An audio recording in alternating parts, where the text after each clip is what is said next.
afternoon.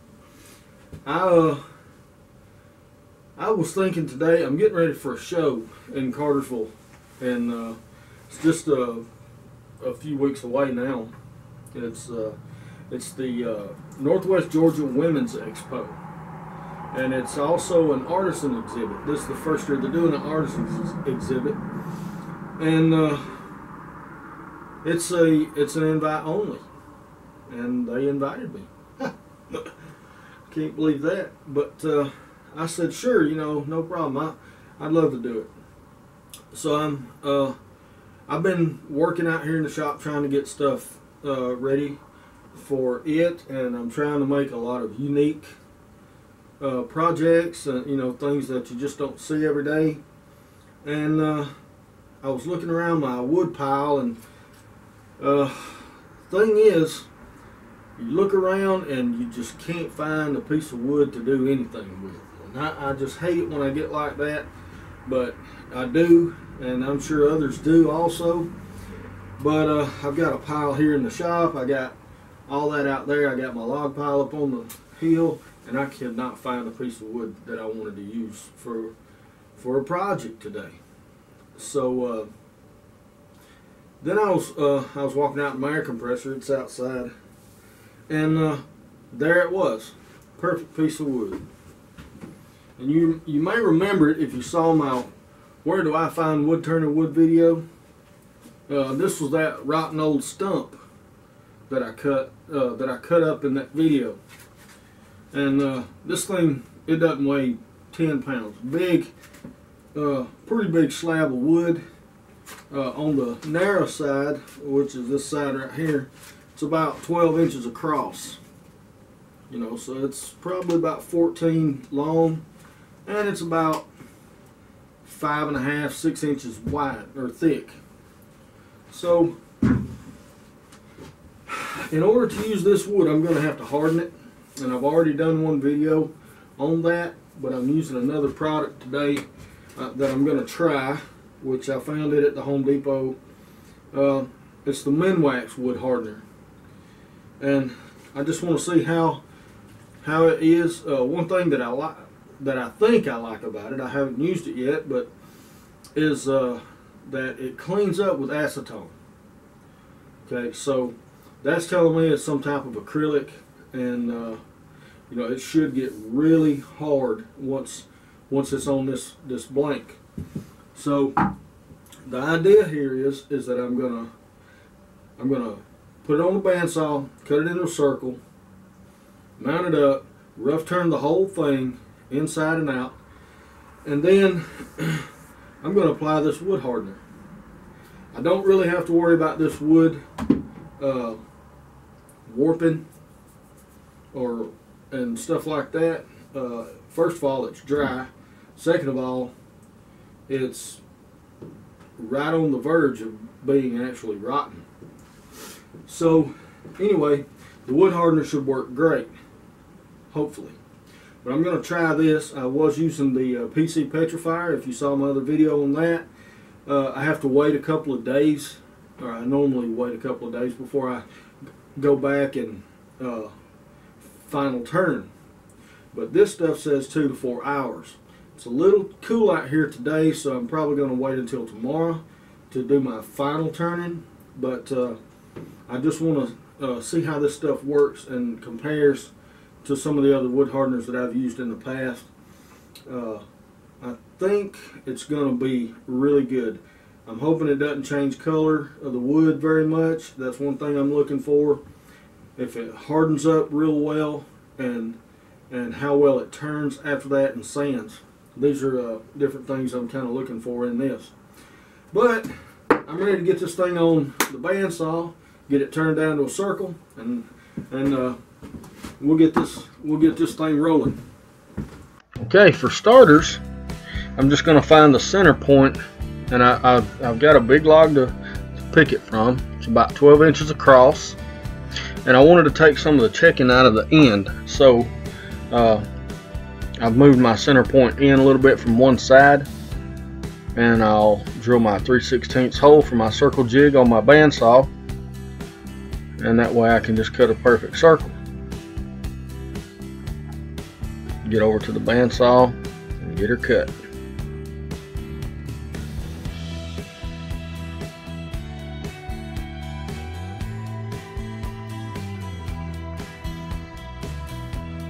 Alright. Wow, look at that spalting. Oh, this is going to be fun. Okay, I've got my center jig mounting down my faceplate. I'm using 2-inch screws here instead of my normal inch and a quarter because I really want this thing secure. This wood is very spalted, very soft wood. So I'll put in 8 2-inch screws in this faceplate, and then I'll get it mounted on the lathe. We'll get started on the outside. Right now I'm just working on getting it kind of balanced out some on the bottom and on the sides, and I'm actually trying to get past that bark inclusion right there. That was actually, I found out later, kind of a bad idea because it goes all the way through, but now I'll get the bottom flattened off and I can start working on my tenon.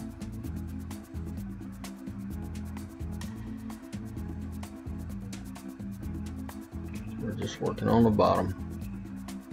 I'm marking my tenon now.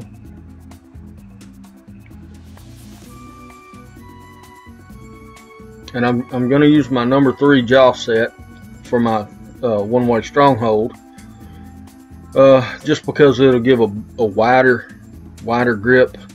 I really worry about this thing coming apart. I've had spalted wood come apart with me before. It's just not very fun. So we'll just kind of start shaping on the bowl a little on the outside here. And I've got freshly sharpened tools and making an easy cut. Try not to remove too much at one time, because if you try to move too much, you'll get a lot of tear out. It's going to tear out anyway while you're roughing, but you don't have to make it too bad. I'm just doing a little bit of shearing cuts on the sides. All right, and then we'll getting the bottom finished up here, getting it ready to turn around on the lathe.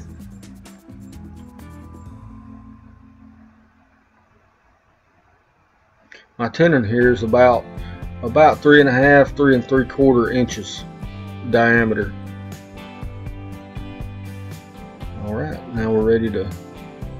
I'll put me a divot in here for my drill bit, and I'll measure out my depth, the depth that I want the bowl, and mark that on my bit.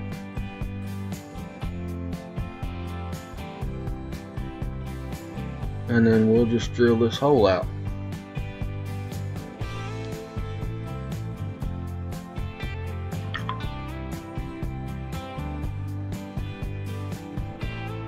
There it is. Easy peasy. Alright, we'll just start with our roughing. Hogging out the inside. You have to be very careful. Like I say, these things can fly apart with you. Just at a moment's notice. Make sure you stay back. Make sure you wear a face shield, because these things could hurt you really bad.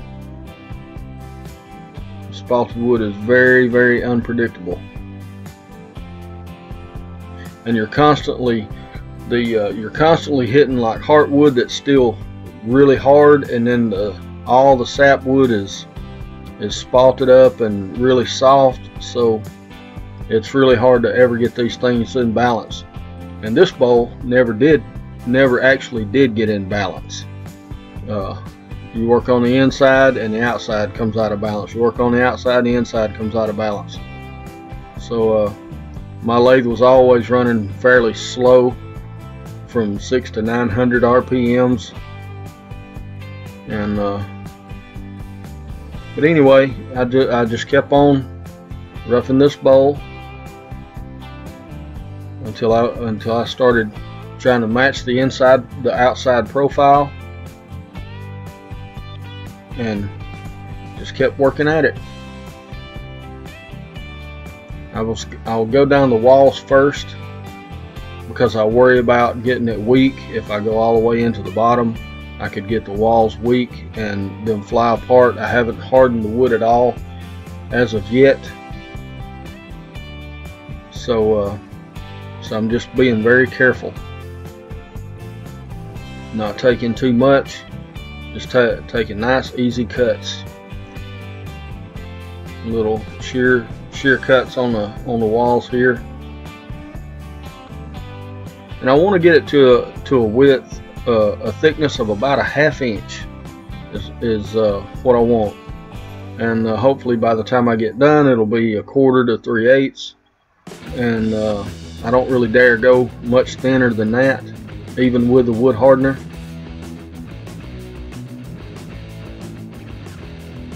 Okay, we're looking pretty good there.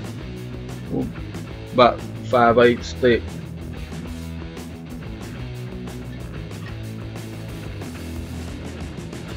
Okay, now I'm bringing it on down to my depth mark that I made with my drill bit.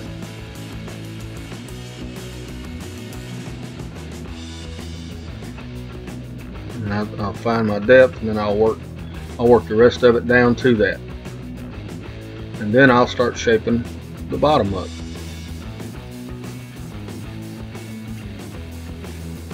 There again, I'm trying to keep the profile on the outside matched and my thickness consistent, and it works out pretty good on this bowl.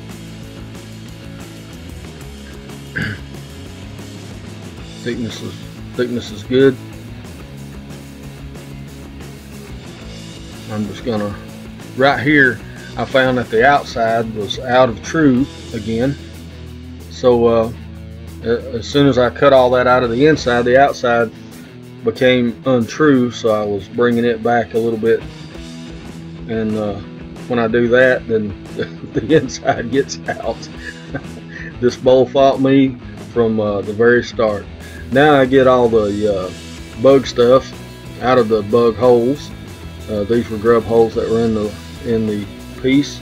I decided to leave them in. I didn't do any fill work or any type of repairs on this bowl at all.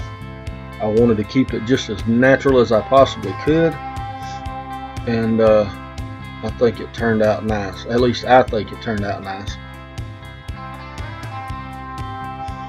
So now I'm getting ready to harden it up, and I'm using the Minwax wood hardener and plenty of ventilation. I'm planned on applying it with a brush, but as you can see, it soaks in so fast I didn't even have time to pick the brush up. Make sure you wear safety glasses also with this. Good ventilation, safety glasses, because if you do use a brush, it can splatter in your eyes. Acetone in your eyes does not feel very good. So what I did was I would pour this out of my can into a squirt bottle, and I was hoping I could squirt it on there and then wipe it around with my brush, but it just didn't work. As you can see here, it's soaking in about as fast as it's hitting the wood. The Minwax says to make sure that you keep applying this until you get a shiny surface. Well, I ended up using the whole can on this piece, and it was still soaking in. So I didn't get to use any more than that.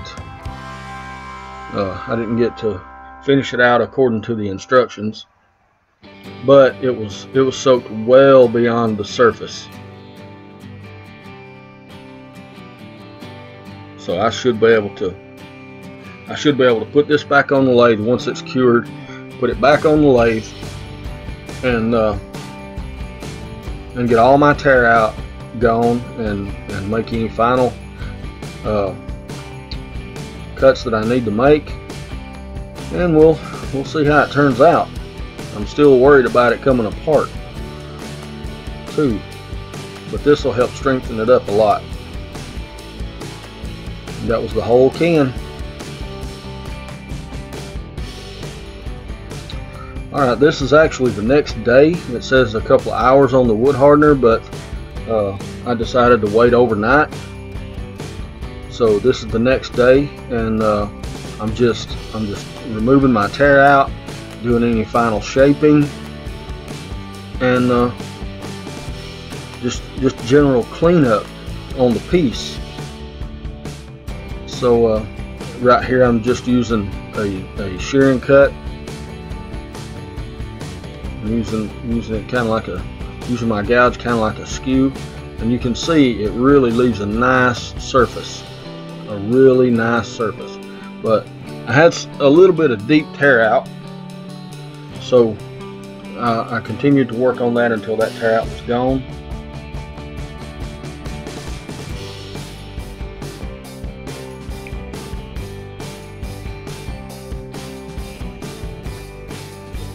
And the outside was pretty good. I really enjoyed cutting this. This piece actually worked out better than most of the spalted pieces I've done with other hardeners. I think I really like this hardener, and I can get it at the Home Depot. It didn't change the color, and it made the wood, it really stiffened it up nicely. So I'm probably gonna continue using this until I can find something even better than that. Cactus juice is always pretty good.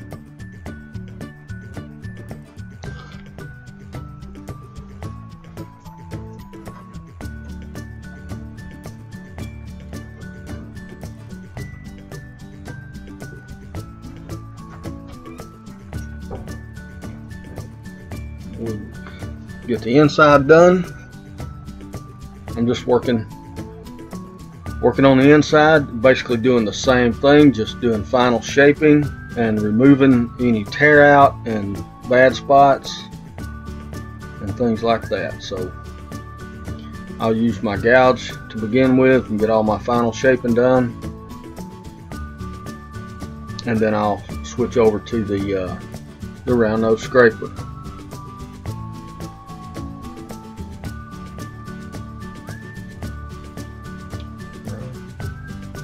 Now we're going to kind of shape the rim a little bit. I just decided to do a round over to the inside, and I kind of like that. It's just kind of a simple,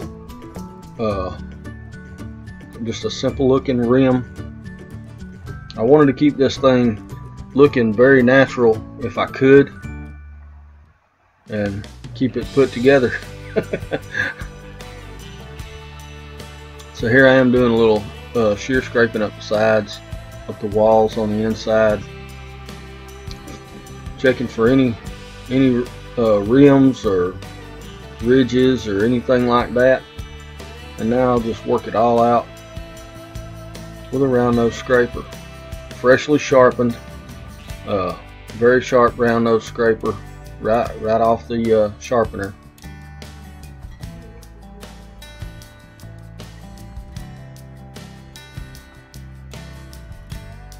Checking for any ridges and making sure that they're gone. It would be bad to go through this whole process and then at the end you put your finish on and you find out that you've got ridges, and that really detracts from the whole piece. So always do this step. Be very careful when you're doing this step, because you can't hardly see them, but you can always feel them.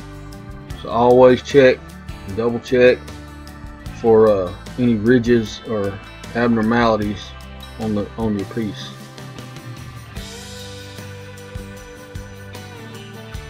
And you can see there's still a wobble in this bowl. I've worked on the inside, I've worked on the outside.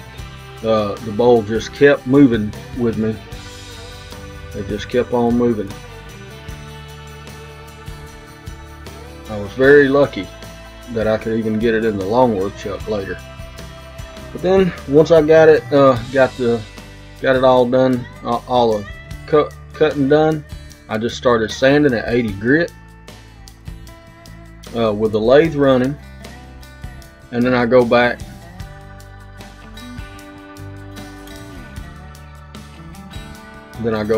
and I'll just do circles. there's not a grain left in this wood, so grain direction is really not that prevalent. So I'm just doing circles, small circles. I'll work on the middle in here, and then I'll work on the sides, then I'll work on the rim, and then I'll take it to the back side or the outside of the bowl to finish it up. And I'll sand all the way up through 600 grit, and I'll do each grit with this exact same procedure. But it gets easier with every grit. Every grit, the bowl gets smoother, and just remember that this 80 grit and the 150 are the ones that do the most work. By the time you get to 600, you're not spending but just a couple of minutes with 600 grit sandpaper.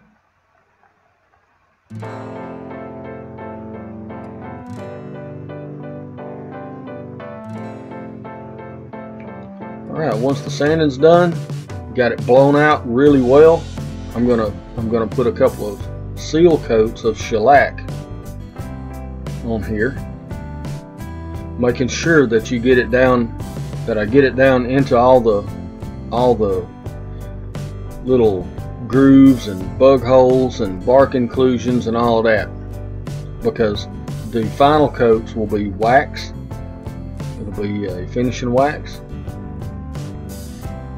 and all this shellac is going to do is just kind of seal up all the surface and all.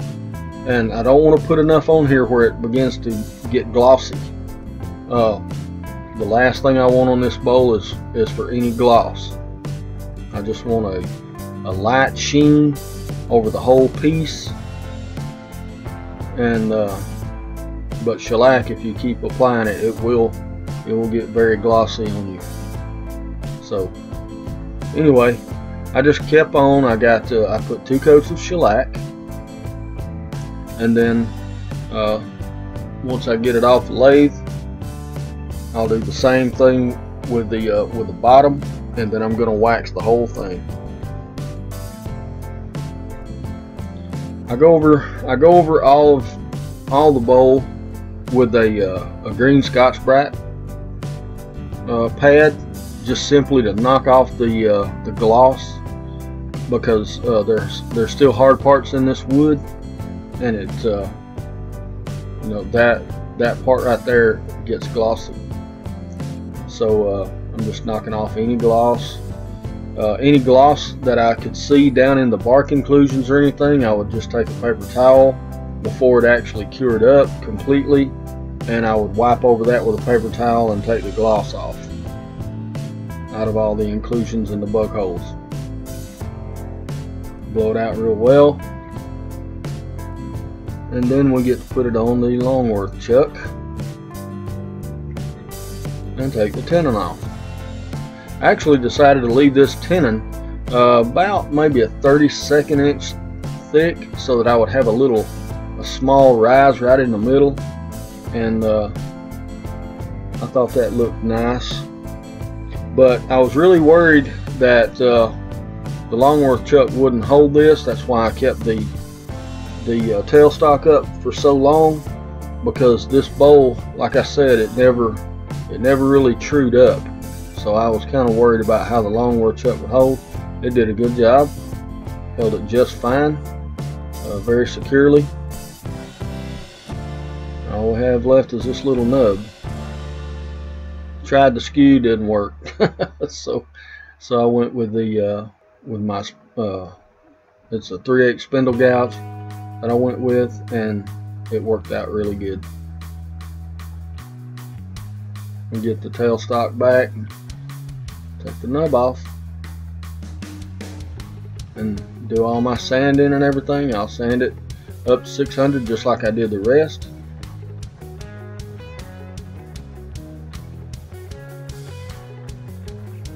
And then I'm going to wax the whole thing. Now and when you wax this, you cannot allow the wax to get down into the inclusions and the bug holes and things like that. So put very, very thin coats of wax, almost with a dry paper towel or a dry applicator. Very little wax is actually going onto this thing. So I'll use multiple coats, and I ended up with 4 coats of wax on this piece here. But I'm rubbing it into the wood, but not necessarily into the inclusions and the bug holes and things like that. It's very hard to get that wax out of there. I would rather just not have any wax in it. And I'll do the outside the exact same way. And this wax, this is the Minwax paste finishing wax. Once you get it applied, you just have to wait a few minutes, and then you come back and you buff it out. And that's what I'm doing here, is I'm just buffing it out. This was after my final coat. It was my 4th coat. I spent probably an hour and a half waxing all together, and it was all done by hand on this piece here. None of this was done on the lathe. If I'd have done this on the lathe, I would have ended up with wax in all the inclusions, and like I said, trying to get that out is just terrible. And you can ruin a piece by getting wax down in that stuff, in my book. Waxing up the bottom.